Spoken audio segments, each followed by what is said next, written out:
Le commandant des pompiers David Voka, submergé par l'émotion lorsque la foule l'applaudit, lui et ses hommes. Sa brigade est la première à être intervenue lors de l'incendie. Ce drame est sans nul doute la mission la plus marquante de sa vie. C'était une scène qu'on n'aurait jamais voulu voir. Quand je voyais ces gens qui criaient, des jeunes qui étaient là et des gens qui étaient presque par terre, des gens brûlés, c'était vraiment quelque chose de très impressionnant. Et je me suis dit, ici c'est la guerre. J'ai une camarade qui m'a dit, j'ai pas signé pour ça, mais personne n'a signé pour ça. Et nous, on est des volontaires, on donne de notre temps pour aider les autres. Mais ces gens, ces hommes et ces femmes, ils ont fait un boulot juste fantastique.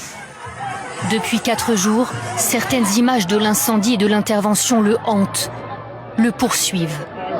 J'ai pris une fille dans mes bras, je l'ai massée pendant un moment et un sanitaire m'a dit, viens, maintenant on doit aller s'occuper de ces autres personnes parce que c'est eux qu'on doit sauver. Malheureusement, cette fille, elle est déjà morte.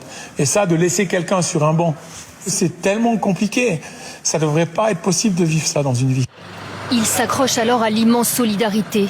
D'abord celle des pompiers de toute la Suisse et des autres pays venus prêter main forte, mais aussi celle de tous ces jeunes qui fêtaient le réveillon.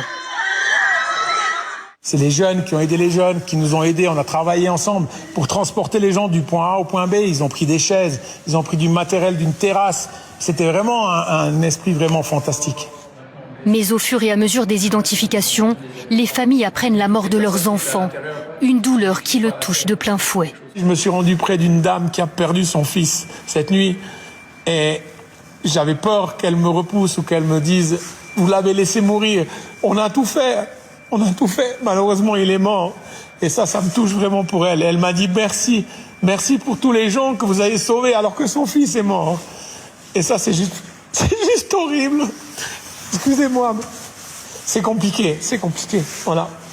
Je fais ce boulot par passion, mais je ne sais pas si je vais pouvoir continuer ce travail parce que là, moi, je ne sais pas comment je vais pouvoir continuer. En attendant de prendre sa décision, il accompagne et soutient ses hommes de la caserne de Crans-Montana.